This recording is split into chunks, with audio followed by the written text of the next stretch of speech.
After you truly understand this, every moment of pain in your life will no longer feel like a curse, but like a gentle hand guiding you toward the path the Buddha called the Four Noble Truths. If something in these words already touches your heart, please take a moment to like this video, share it with someone who may be suffering, leave a comment about what you are going through right now, and subscribe to the channel. Your small action helps these teachings reach more people who are silently struggling and need a light in the dark. The Buddha did not begin his teaching with magic, miracles, or complicated philosophy. He began with something very simple and very honest: suffering. He looked directly at the human heart and said, in a clear and compassionate way, "There is suffering." He was not blaming anyone. He was not complaining. He was simply telling the truth that all of us, if we are honest, can feel in our own lives. Think for a moment about your own journey. Maybe you have felt the pain of losing someone you love. Maybe you are worried about money, your health, your family, or your future. Maybe you lie awake at night with a busy mind, replaying old mistakes or imagining worst-case scenarios. Even when life seems to be going well, there is often a quiet fear underneath. What if this ends? What if I lose what I have? This is the reality the Buddha pointed to. He called it dukkha, often translated as suffering, unsatisfactoriness, or deep dissatisfaction. The first noble truth is that suffering is part of life. At first, this may sound negative, but in fact, it is a great kindness. Why? Because when you see that suffering is part of the human condition, you stop thinking, "There is something wrong with me because I am hurting." Instead, you realize, there is nothing wrong with me. I am experiencing what all beings experience. This understanding removes a heavy layer of shame and self-blame from your heart. Imagine going to a doctor. You are in pain, but the doctor just smiles and says, "Everything is fine, just be positive." You would not feel understood. You would not heal. The Buddha is like a wise doctor who first says, "Yes, I see your pain. I recognize it. You are not imagining it. This is real." Only after that does he offer the medicine. The Four Noble Truths are like a complete medical report: the diagnosis, the cause, the cure, and the treatment. The first noble truth: there is suffering. The second noble truth: suffering has a cause. The third noble truth: suffering can end. The fourth noble truth: there is a path that leads to the end of suffering. In this first part, we will gently open our hearts to these truths, like someone opening a window to fresh air after a long, dark night. You do not need to believe anything blindly. The Buddha never asked for blind faith. He invited you to look into your own life and see if these truths are real for you. Let us look a little deeper. When the Buddha said there is suffering, he did not just mean big tragedies like death, war, or disaster. He also meant the smaller, daily discomforts that eat away at our peace. Irritation when someone does not behave as we want. Boredom when we have nothing exciting to do. Jealousy when someone else seems more successful. Anxiety when we think we are not good enough. Even when we get what we want, a new phone, a promotion, praise from others, the happiness does not last. Soon we want more, or we are afraid of losing it. This constant, not quite satisfied, feeling is also dukkha. If we stop here, life might feel hopeless. But the Buddha did not stop. He revealed the second noble truth: suffering has a cause. It does not appear randomly. It is not a punishment from the universe or a fixed destiny. There are reasons we suffer, and when we understand these reasons, we begin to unlock the door to freedom. The Buddha explained that the main cause of our suffering is craving, our strong, often blind desire for things to be a certain way. We crave pleasant experiences, and we try to push away unpleasant ones. We cling to people, objects, ideas, and images of ourselves. We say, "This must stay forever," or "This must never happen." But everything in life is changing. When our rigid desires collide with the reality of change, we feel pain. Think of holding tightly onto a rope while someone is pulling it away. The tighter you grip, the more your hands burn. The rope is not the problem. The problem is our clinging. In the same way, life will always move, change, and flow. People will come and go. Situations will rise and fall. Bodies will grow old and sick. When we try to force everything to fit our wishes, our heart becomes raw and wounded. The Buddha did not say we should have no wishes at all. He understood that we need food, shelter, love, and connection. But he invited us to see clearly when our desires become chains, when they turn into, I must have this, or I cannot be happy, or if I lose this, my life is over. This kind of craving tightens our chest, narrows our vision, and fills our mind with fear. Now, here is where the teaching becomes deeply hopeful. The third noble truth says, the end of suffering is possible. This does not mean that life will become perfect or that nothing painful will ever happen again. Bodies will still age. People we love will still pass away. Plans will still change. But the way we relate to all of this can transform. The Buddha discovered a state of inner freedom where the heart is no longer controlled by craving and fear, where deep peace remains even when storms come and go. Imagine standing in the ocean. When the waves hit you, you feel afraid and unsteady, but then you learn to swim. The waves do not disappear, but your relationship with them changes completely. What once felt like an attack now becomes movement you can work with. In the same way, when you begin to understand the Four Noble Truths, the waves of life no longer drown you. You know how to stay afloat, how to move with them, and how to return to a place of calm. The end of suffering starts as a small shift inside. Instead of asking, why is this happening to me? You begin to ask, what can I learn from this? How can this help me awaken? Every difficult moment becomes an invitation to grow wiser and kinder.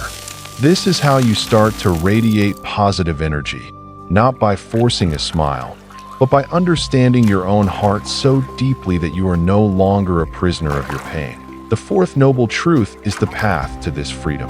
The Buddha called it the Noble Eightfold Path, a beautiful and practical guide for daily life. It includes right understanding, right intention, right speech, right action, right livelihood, right effort, right mindfulness, and right concentration. You do not need to master all of this at once. You simply begin where you are, with small, honest steps to end this first part. It is enough to let these four truths sink gently into your heart. There is suffering. Suffering has a cause. Suffering can end. There is a path leading to that end. You might take a deep breath now and silently repeat to yourself, I am not alone in my pain. There is a way through this. Feel how these words soften your chest, how they bring a little more space to your mind. Even if your problems do not disappear in this moment, your relationship with them has already started to change.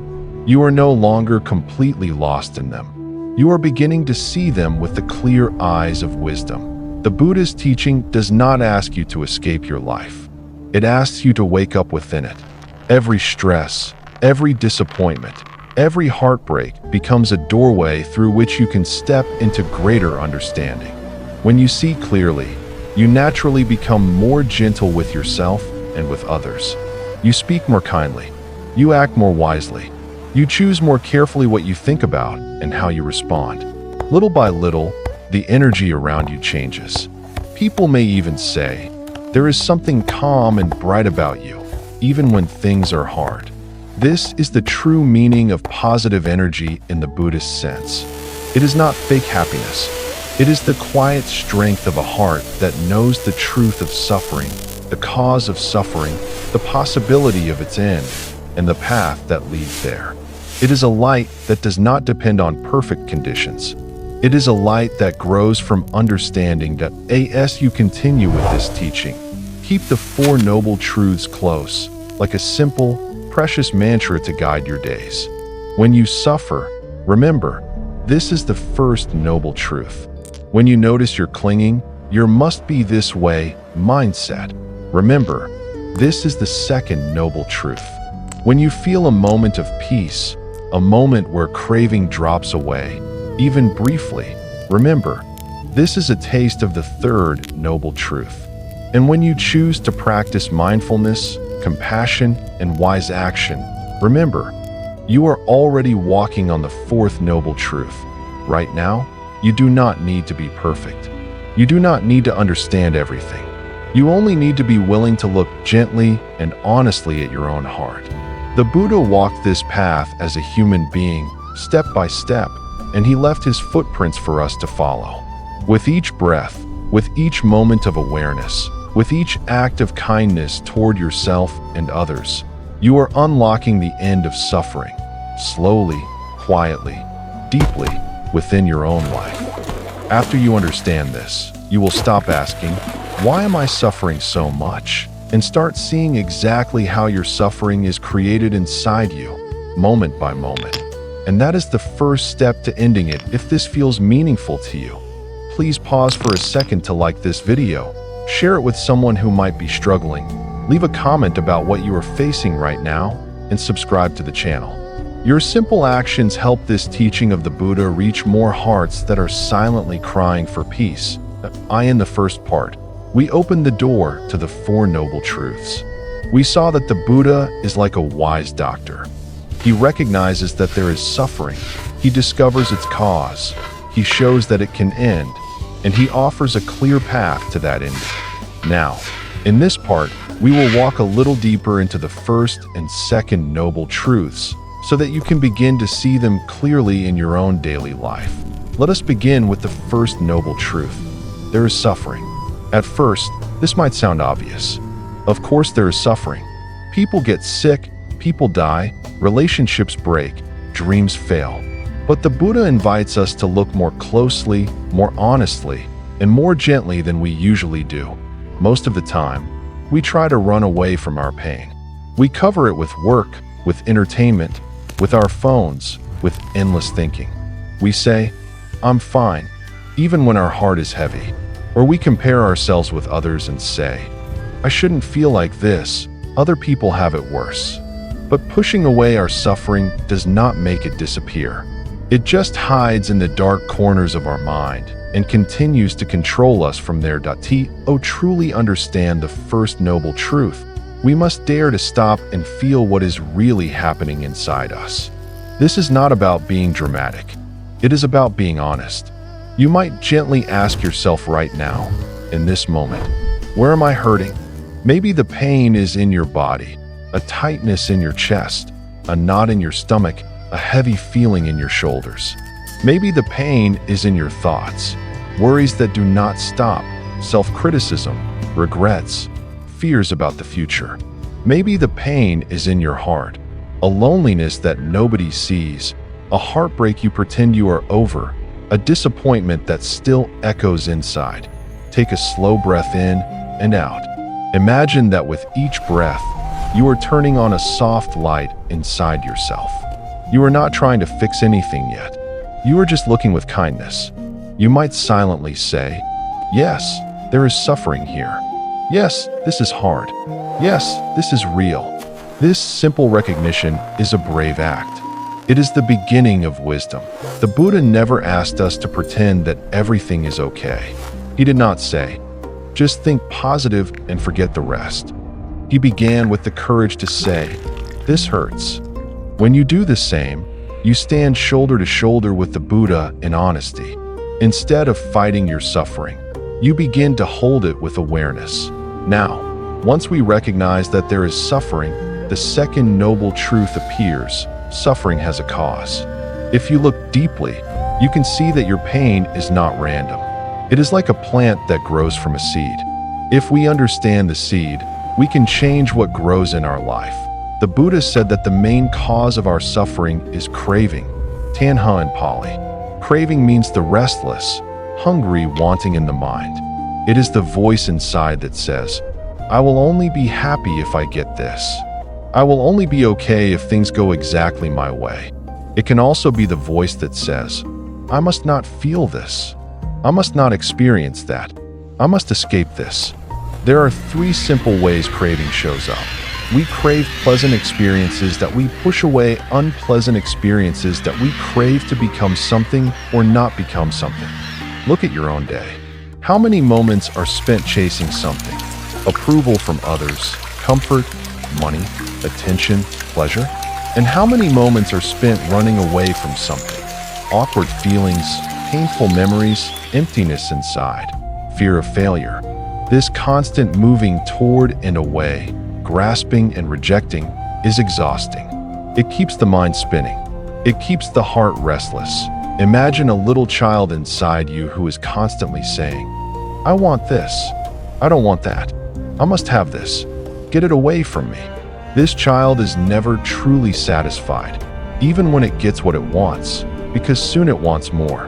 That inner child is our craving. The Buddha does not tell us to hate this child. Instead, he invites us to understand it. You can begin to notice craving in small, daily moments. You pick up your phone again and again, looking for messages or likes. You scroll and scroll, hoping to feel better, but when you put the phone down, the emptiness is still there. That is craving. You argue with someone and later, even when the conversation is over, your mind keeps replaying it, imagining what you could have said. That is craving. You look in the mirror and think, if only my body were different, then I could love myself. That is craving. Craving tells us that happiness is always somewhere else, in another place, another time, another version of ourselves. It's like chasing a mirage in the desert. We see water in the distance and run toward it, but when we arrive, there is nothing. Then we see another mirage and chase again. Year after year, we run, we chase, we get tired, and our heart breaks a little more each time. The second noble truth says, very gently, look, can you see that your suffering grows when you obey your craving blindly? Not when you have a simple wish, not when you take care of your true needs, but when you are driven by, I must have this at all costs, or I must not feel this, no matter what. You might ask yourself now, with honesty and tenderness, what am I craving today? Maybe you are craving someone's love so much that you forget your own dignity. Maybe you are craving success so strongly that you sacrifice your health and your relationships. Maybe you are craving escape so intensely that you drown yourself in distractions rather than face your inner world. When we do not see craving, it controls us. It pushes us into habits that hurt us and others. We speak harshly because we crave to be right. We lie because we crave to look good. We blame because we crave to protect our fragile image. We stay in situations that make us smaller because we crave the comfort of the familiar, even when it is painful. But when we start to see craving clearly, something magical happens. A small space opens up. In that space, we realize we have a choice. We do not have to obey every desire. We do not have to run from every discomfort. We can pause. We can breathe. We can respond differently. Imagine you are very thirsty and you see muddy water. Before, you would drink it immediately because your craving takes over. Now, with awareness, you pause and say, wait, this is not good for me. Maybe I can wait a little and find cleaner water. In the same way, when you feel the urge to react, to cling, to escape, you can say, wait, is this craving leading me to more suffering or to more peace? This question is powerful. It turns on the light of wisdom in your mind. The Buddha is not inside a temple far away. In that moment of clear seeing, the Buddha is alive in your own heart. Of course, seeing craving does not make it disappear instantly. You may still get caught many times. You may still overreact, overthink, or overattach. That is okay. The Buddha's path is not about perfection. It is about awareness and gentle improvement. Every time you notice, this is craving again, you are one step closer to freedom. You can even speak kindly to yourself when you see craving. I see you, my old habit. You are trying to protect me, to make me feel safe and happy. But you do not really know how. Let me try a different way. In that moment, you are no longer fighting yourself. You are guiding yourself like a loving parent guides a child. This is how positive energy begins to radiate from you. Not because your life is suddenly without problems, but because you are no longer completely trapped in your automatic reactions. People who are around you may feel that you are calmer, more stable, more understanding. You listen more deeply. You judge less quickly. You begin to ask, in every situation, what is really causing my suffering here? What am I clinging to? You may discover that behind your anger is a craving to always be respected. Behind your jealousy is a craving to be special and unique. Behind your sadness is a craving for things to go back to how they used to be. None of these cravings make you a bad person. They make you human. And yet, when you see them clearly, you are no longer controlled by them in the same way that the root of craving is something even deeper. Ignorance, not in the sense of being stupid, but in the sense of not seeing reality clearly. We believe that things will last forever, even though everything is changing. We believe that one more achievement, one more relationship, one more object will finally fix us, even though it never truly does. We believe that we are separate from others, and so we fight and compete, forgetting that everyone else is suffering too. When ignorance combines with craving, suffering blossoms. But when wisdom combines with awareness, freedom blossoms. The Four Noble Truths are the Buddha's way of gently removing ignorance and teaching us to see life as it is. So, in this second part, your practice is simple but deep. First, be honest about your suffering.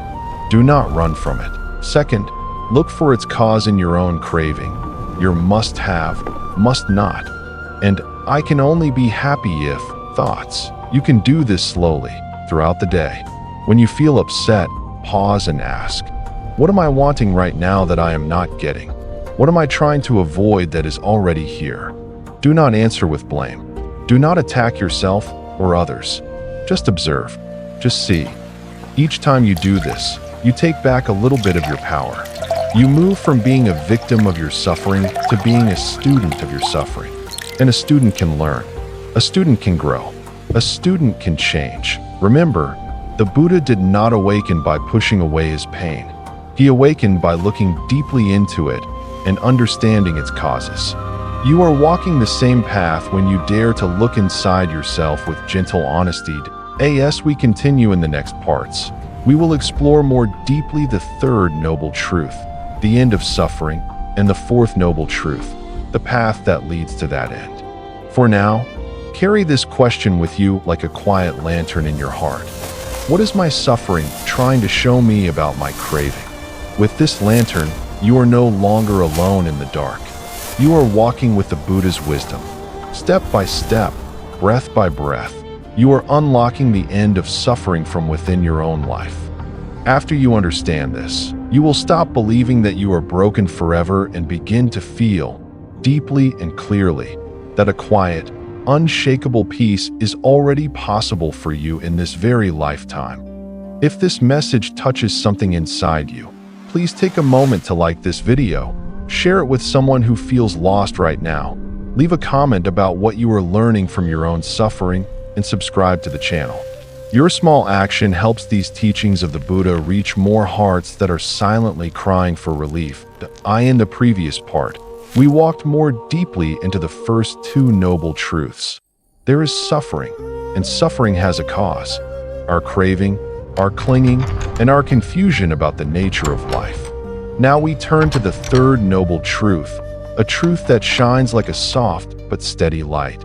The end of suffering is possible. This is not just a beautiful idea. It is a reality that the Buddha experienced and then shared with the world.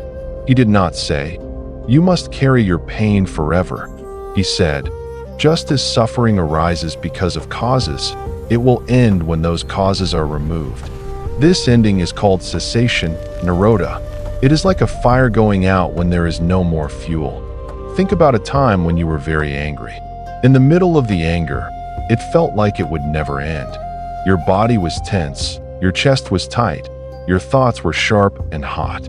But then, slowly, the anger softened. Maybe you understood the situation more clearly. Maybe someone apologized. Maybe time passed. One way or another, the intense fire finally cooled down. In that moment, You tasted a small, ordinary version of cessation, the end of a particular wave of suffering. The third noble truth invites you to see that this is not an accident. It is a hint that all mental suffering, all the burning of greed, hatred, and delusion can gradually be cooled and calmed until one day the heart rests in deep peace. Nirvana, the full end of suffering, can sound mysterious, but we can approach its meaning step by step.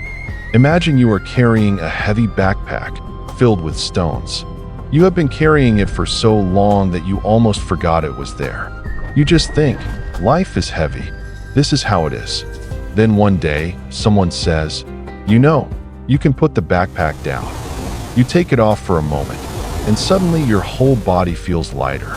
Your back straightens. Your breath flows more easily. You feel free. The third noble truth is like that moment of putting the backpack down. The stones inside are your cravings, your rigid expectations, your habits of self-judgment, your old stories about who you are and what you deserve. The Buddha is gently reminding you, you do not have to carry all of this forever. You may ask, but how can I put it down? The first step is seeing clearly that the backpack exists. Many of us walk through life blaming the road, the weather, or other travelers, without realizing that we are weighed down mostly by what we ourselves are holding. When you begin to recognize your clinging, your I must have this, I cannot accept that, I will never forgive, I am always like this, you are already loosening the straps. The second step is tasting, even for a few seconds, what it feels like to let go. For example, imagine someone hurt you badly. You have replayed the incident again and again in your mind, feeding your anger and pain. One day, you sit quietly, breathe, and say softly to yourself, I am tired of carrying this. For just one moment, I choose not to feed this story. You may not forgive completely in that second, but your grip on the memory loosens a little. The pain becomes lighter. That small release is a tiny doorway into the third noble truth. Letting go does not mean pretending nothing happened. It does not mean saying it was okay when it was not. It means you choose not to let the past poison your present any longer. You honor your own heart by giving it space to heal. The end of suffering also does not mean the end of all unpleasant experiences. Your body may still get sick. People you love may still leave. Storms will still come into your life. But when craving and clinging dissolve, the way you experience these events changes completely. There is pain, but not torture. There is sadness, but not despair. There is loss, but not the feeling that your whole self has been destroyed. Think of the difference between a hand that is open and a hand that is tightly grasping. If life places something sharp in your open hand, you feel it, but you do not cut yourself deeply. If you are clinging tightly, that sharp object slices into your skin. The Buddha is teaching us to live with an open hand, able to feel, able to care, but not locked in a grip of desperation and fear. You might notice moments in your life when this already happens naturally. Someone criticizes you. At first, your ego reacts. How dare they? I am right. But then you pause, breathe, and ask, is there some truth in what they are saying? Can I learn from this? Your defensiveness softens, and instead of burning with anger, you feel a calm curiosity. That shift from clinging to openness is a taste of the end of suffering. Or imagine you are very worried about the future. Your mind is full of what-if questions. You sit down, close your eyes, and bring your attention gently to your breath. In, out, in, out. At first, the worries are loud, but as you keep returning to your breath, they become like faint echoes in the distance. For a few minutes, you live only in this simple rhythm of breathing. The future has not disappeared, but your fear has loosened its grip. Again, this is a small reflection of the third noble truth. The Buddha's message is that such moments of release are not just lucky accidents. They can be trained, deepened, and made stable through practice. Just as a musician becomes skilled by playing every day, The heart becomes peaceful by practicing letting go again and again. You may think, but my mind is so messy. I get lost in thoughts, emotions, and habits. How can I ever reach such peace? Remember this. The Buddha was once an ordinary human being, confused and searching, just like you. He did not arrive at enlightenment by magic. He arrived there by looking deeply into his own experience and walking the path step by step. If he could do it, you can at least walk some distance in the same direction. You may not become fully enlightened in this moment, but you can become a little less angry, a little less afraid, a little less attached, and a little more free. This is already the third noble truth working in your life. The end of suffering also reveals something beautiful. Your true nature is not your pain. Your true nature is not your fear, your jealousy, your shame, or your loneliness. These are passing states of mind and heart. They come and go like weather. The Buddha invites you to discover the sky behind the weather, a spacious awareness that can hold all experiences without being destroyed by them. When you sit in mindfulness, watching your breath, you may notice thoughts and emotions coming and going. Anger arises, stays for a while, and fades. Sadness arises, stays for a while, and fades. But something in you remains, observing, noticing, present. This something is not cold or distant. It is gentle, warm, and awake. As you learn to rest more in this awareness, you are already touching the essence of the third noble truth. From this place, positive energy naturally shines. You do not need to force it. When your heart is less filled with grasping and resistance, there is more space for kindness, patience, and joy. You speak more softly. You listen more deeply. You smile more easily, not because your life is perfect, but because you are no longer fighting reality every second. This is what people feel when they meet someone who has practiced deeply. Even if that person's life is difficult, there is a light in their eyes, a softness in their presence. They are not pushing and pulling the world all the time. They are at peace with the flow of life. You, too, can grow in this direction. Little by little. Bring the third noble truth into your daily life. You can try a simple practice. When you notice that you are suffering, angry, anxious, jealous, lonely, pause. Take 3 slow, conscious breaths. Ask yourself gently, what can I release right now? Even a little. Maybe you can release the need to be right in this argument. Maybe you can release the story that you are a failure. Maybe you can release the expectation that someone else must behave a certain way for you to be happy. Maybe you can release the urge to escape into your phone or other distractions. You do not have to release everything at once. Just a little. Just enough to feel a small gap, a small relaxation in your body and mind. That small gap is precious.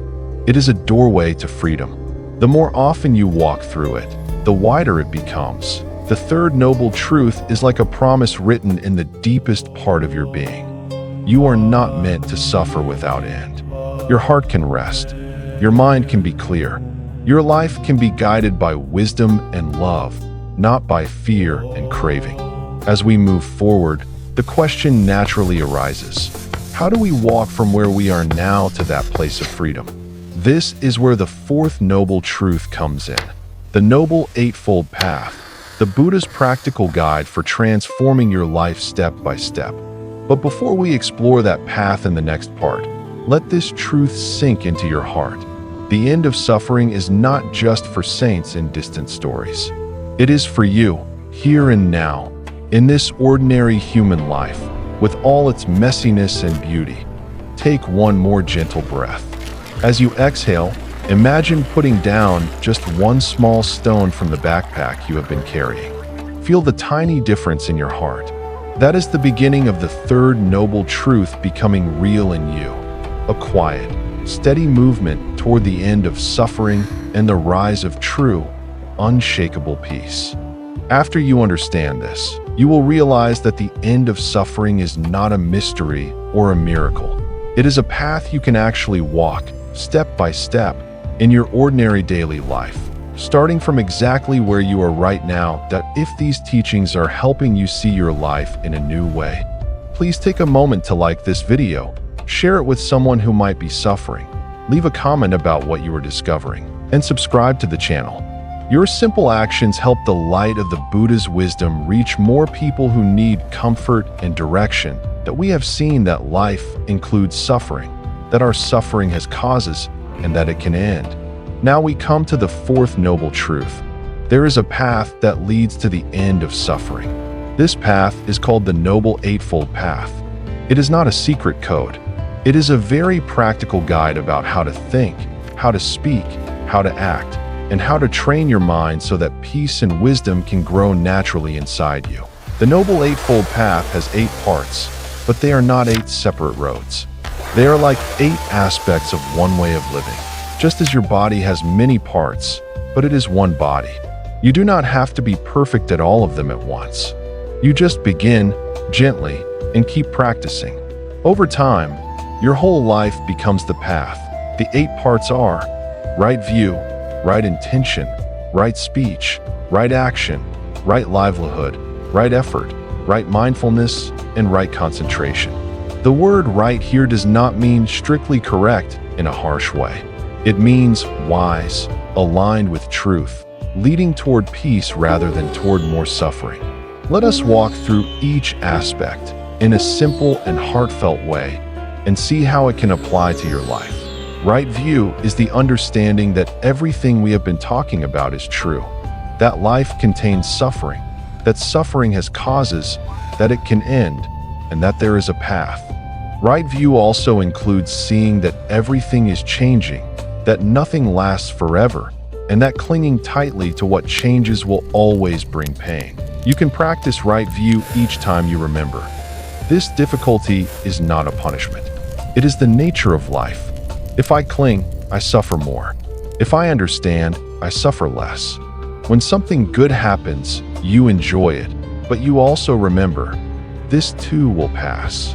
When something painful happens, you comfort yourself by remembering, this also will pass. Right view is like wearing clear glasses instead of broken ones. It does not remove all problems, but it helps you see them as they are. Right intention is about the direction of your heart. What are you really trying to do with your life? Are you driven by greed, by hatred, by the desire to hurt or control others? Or are you guided by kindness, by letting go, by compassion?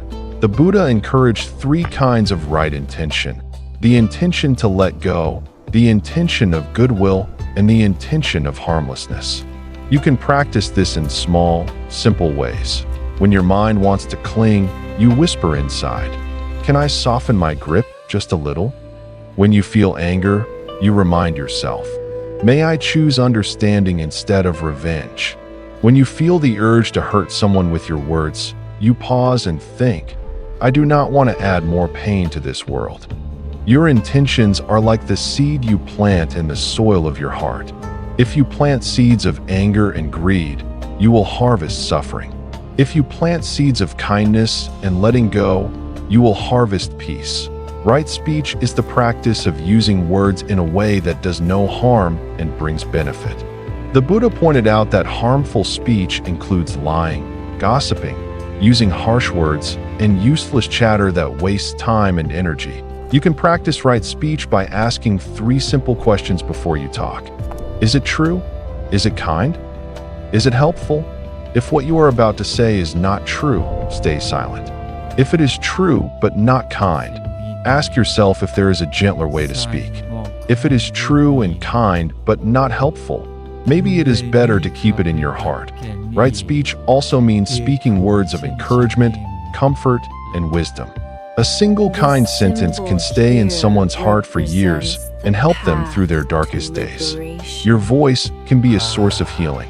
When you practice right speech, you radiate positive energy through your words, and the atmosphere around you becomes lighter and safer. Right action is about how you behave with your body.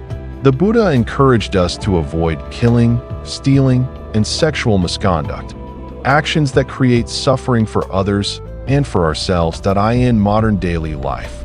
Right action can look like this: You choose not to harm any living being when you can avoid it. You are honest with money and possessions, not taking what is not freely given. You respect other people's boundaries and relationships, not using them for your own pleasure or ego. You treat your body with care, not as a trash bin for harmful habits, but as a precious vehicle on your spiritual path. Right action is love in motion. It is the way you walk, the way you touch, the way you move in the world. Each gentle action is like a small offering of peace. Right livelihood means choosing a way of earning money that does not harm others and does not go against your values. The Buddha warned against occupations that involve killing, lying, exploitation, or selling things that harm the mind and body. You may not have a perfect job right now. That is okay. You can still bring right livelihood into your current work by asking yourself, can I do my job in a way that is more honest, more kind, more helpful?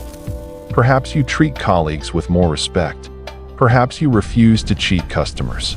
Perhaps you look for ways to reduce harm, even in a difficult environment. And if one day you have a chance to choose your work more freely, you can remember this teaching and ask, does this job support peace in my heart and in the world, or does it lead to more suffering? True success is not just a high income. It is a life that you can look back on with a peaceful conscience. Right effort is the energy you bring to your inner life. It is not about forcing yourself or pushing until you collapse. It is about using your strength wisely. The Buddha described right effort as 4 beautiful tasks. To prevent unwholesome mind states from arising, let go of unwholesome states that have already arisen, develop wholesome states that have not yet arisen, maintain and deepen wholesome states that are already present, in simple language. Try not to water the seeds of anger, greed, jealousy, and fear. When they do arise, do not feed them with more stories and reactions. Instead, gently let them go. At the same time, water the seeds of kindness, patience, generosity, and wisdom. When you feel a moment of peace, appreciate it. When you feel gratitude, stay with it. When you feel compassion, act on it. Right effort is like being a good gardener of your own heart. You cannot control the weather, but you can decide which plants to water. Over time, your inner garden will reflect your choices. Right mindfulness is the art of being fully present with what is happening right now. Your body, your feelings, your thoughts, and the world around you. Without judgment and without getting lost, you can practice mindfulness with your breath. Breathing in, I know I am breathing in. Breathing out, I know I am breathing out. You can practice it while walking. I know I am taking a step. While eating, I know I am eating. While listening, I know I am listening. Mindfulness is like a warm light in a dark room. It helps you see your thoughts and emotions clearly, instead of being pushed around by them. When anger arises, mindfulness says, this is anger. When sadness arises, mindfulness says, this is sadness. You do not become the anger. You do not become the sadness. You simply recognize them as passing visitors. With mindfulness, you stop living on automatic pilot. You stop being dragged by old habits. You begin to choose your responses. This is one of the most powerful ways to end suffering and radiate positive energy. A mindful person brings peace wherever they go, because they are truly there. Right concentration is the practice of training your mind to become steady and focused, like a calm lake that reflects the moon clearly. Without concentration, your attention jumps from one thing to another, and your mind becomes tired and scattered. With concentration, you can see deeply into the nature of your experience. You can train concentration by choosing one object, such as the breath, and gently bringing your mind back to it again and again. At first, your mind will wander many times. That is normal. Each time you notice that you have drifted away, you simply return. This coming back is like doing a push-up for your mind.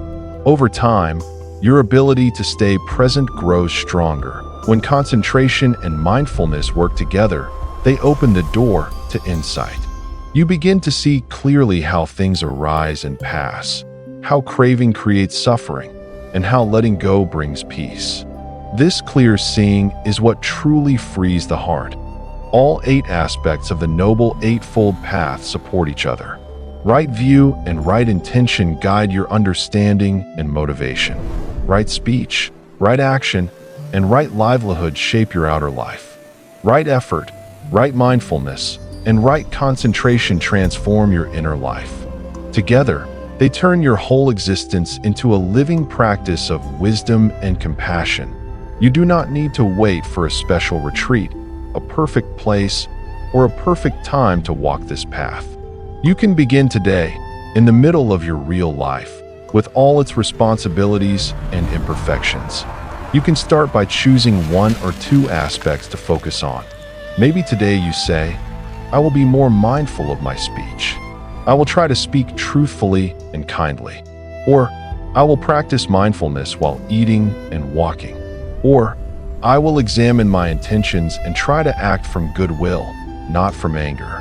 Every small step matters.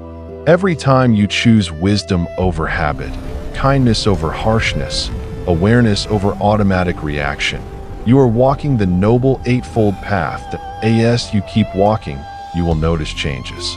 Your mind becomes less noisy. Your reactions become softer. Your relationships slowly shift.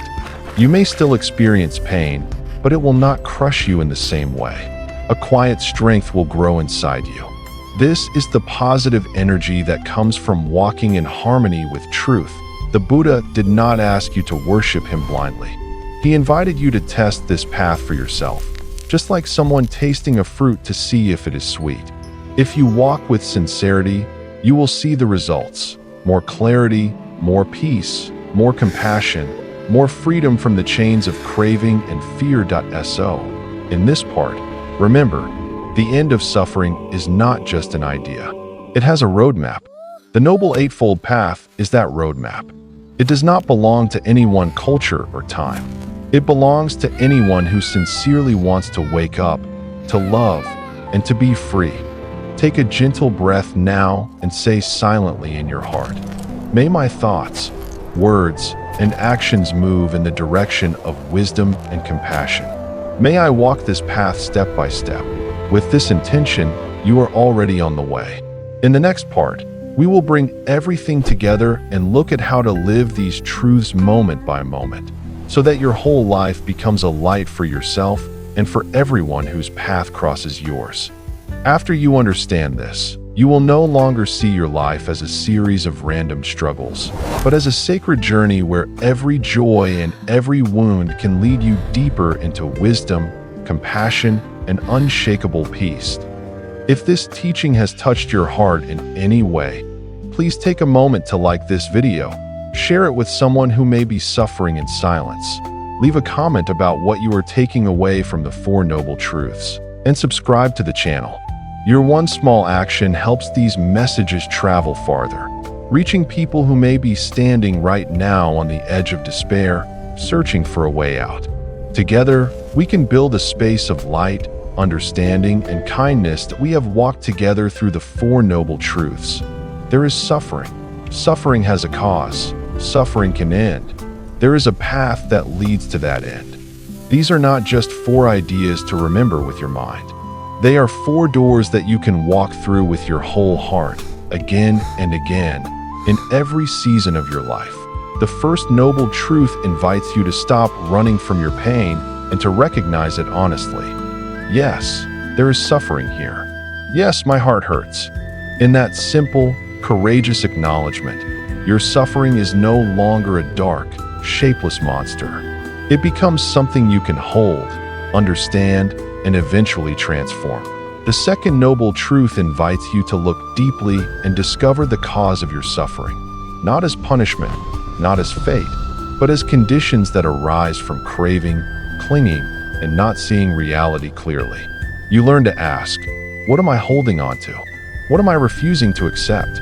What story am I telling myself that turns this pain into torture? The third noble truth offers a powerful promise. When the cause is removed, the suffering can end. Like a fire that goes out when there is no more fuel, the burning of your heart can calm when you stop feeding it with endless wanting, fear, and resistance. This reminds you that you are not trapped in your patterns. The possibility of peace is real, here and now. The fourth noble truth gives you a path, the noble eightfold path, so that you are not left wondering, what should I do? It gently guides you. See clearly, intend kindly, speak truthfully, act wisely, earn honestly, use your energy well, be mindful, and train your mind in steady concentration. Step by step, your daily life becomes the ground where enlightenment slowly grows. Now, as we come to the end of this video, let us bring all of this into a simple, living practice that you can carry with you after you close this screen. First, remember, you are not alone. Every human being, from the richest to the poorest, from the most famous to the most invisible, knows what it means to suffer.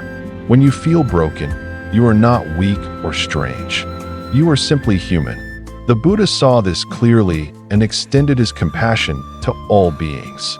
You, too, can begin by extending compassion to yourself. When suffering arises, instead of saying, "Why me?" you can gently say, "This is suffering. Many beings feel this. May I respond with wisdom and kindness." This small shift turns your pain into a doorway to connection. Instead of being locked in me and my problems, you realize that your heart is joined to countless other hearts. Second, remember to pause. In a world that is always rushing, notifications, deadlines, expectations, it is easy to be swept away by your emotions without even noticing what is happening inside you. The Buddha's path begins with a simple, powerful action. Stop and breathe. When you feel overwhelmed, try this practice. Pause. Breathe in and silently say, "I know I am breathing in." Breathe out and silently say, "I know I am breathing out." Do this for a few breaths. You do not need to change anything. Just be present. In that small island of awareness, you step out of automatic reaction. You begin to see. This is anger. This is fear. This is sadness. With this seeing, you are already less controlled by them. Third, remember to look for the cause, but without blame. When you suffer, the mind often looks for someone to accuse. Yourself, other people, life, even God. The Buddha offers a different way. Look not for someone to blame, but for conditions to understand. Ask yourself gently, what craving is here? What am I insisting on? What am I refusing to feel? How is my thinking shaping this moment? You may notice that you are demanding perfection from yourself, from others, from life. You may see that you are clinging to the past or trying to force the future. You may realize that you are expecting permanent happiness from things that are always changing. Seeing this clearly is not about judging yourself. It is about turning on the light so that you are no longer stumbling in the dark. Fourth, practice letting go, little by little. Letting go does not mean you stop caring. It means you stop clinging. You can still love deeply, but you hold your love with open hands, not tight fists. You can still dream and work hard, but you do not tie your entire worth to success or failure. You can practice letting go in very simple ways. Let go of the last word in an argument. Let go of the need to prove you are right. Let go of one old grudge you have been feeding for years. Let go of the habit of checking your phone first thing in the morning. Each time you release something small, you are training your heart to be free. The backpack gets lighter. Your steps become softer. Peace finds more room to grow.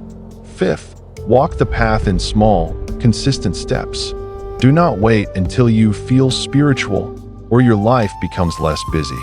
The Buddha's path is not only for caves and monasteries. It is for kitchens, offices, classrooms, buses, and crowded streets. You can practice right view by reminding yourself each day.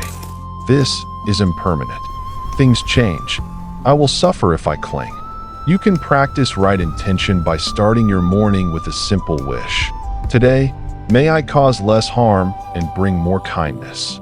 You can practice right speech by choosing one conversation to fill with extra patience and honesty. You can practice right action by being careful with even the smallest acts, closing a door gently, picking up trash, helping someone quietly. You can practice right livelihood by doing your work with integrity, even when no one is watching. You can practice right effort by noticing when your mind goes toward negativity and gently guiding it back, again and again. You can practice right mindfulness by really tasting your food, really listening to a friend, really feeling your footsteps. You can practice right concentration by taking a few minutes each day to sit in silence and rest your mind on the breath. None of this has to be perfect. Progress on the path is not measured in how holy you look, but in how much more open, gentle, and awake your heart becomes over time. Finally, remember this: the Buddha is not only a figure in history. His awakening is a mirror held up to your own deepest potential. When you listen to these teachings and practice them, even in small ways, the seed of awakening in you begins to stir. You might still feel afraid, still feel insecure, still make mistakes, but slowly, you will notice that something inside is changing. You may find yourself pausing before reacting. You may find yourself forgiving more easily. You may find yourself feeling compassion, even for people who are difficult.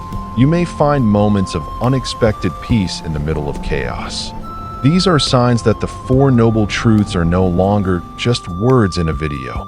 They are becoming a living reality in your heart. As we end this video, I invite you to take a few breaths with me. Wherever you are, breathing in, feel that you are alive in this moment. Breathing out, allow your shoulders to soften. Breathing in, silently say, I see my suffering. Breathing out, silently say, I embrace it with compassion. Breathing in, silently say, suffering has causes. Breathing out, silently say, I can understand and let go. Breathing in, silently say, the end of suffering is possible. Breathing out, silently say, peace is possible for me. Breathing in, silently say, there is a path. Breathing out, silently say, I choose to walk it step by step. Let these words rest gently in your heart. You do not have to be perfect. You do not have to know everything. You only need to be willing to keep walking, to keep learning, to keep opening your heart again and again. If you feel supported by these teachings, I invite you once more to like this video, share it with someone who may need hope, leave a comment about one insight you are taking with you, and subscribe to the channel so we can continue to explore the Buddha's wisdom together. Your engagement helps this space grow into a community of practice where we can support each other on the path. May you remember, in your darkest moments, that your suffering does not define you. May you find the courage to look deeply and the gentleness to forgive yourself. May you walk the Noble Eightfold Path with sincerity, even when you stumble.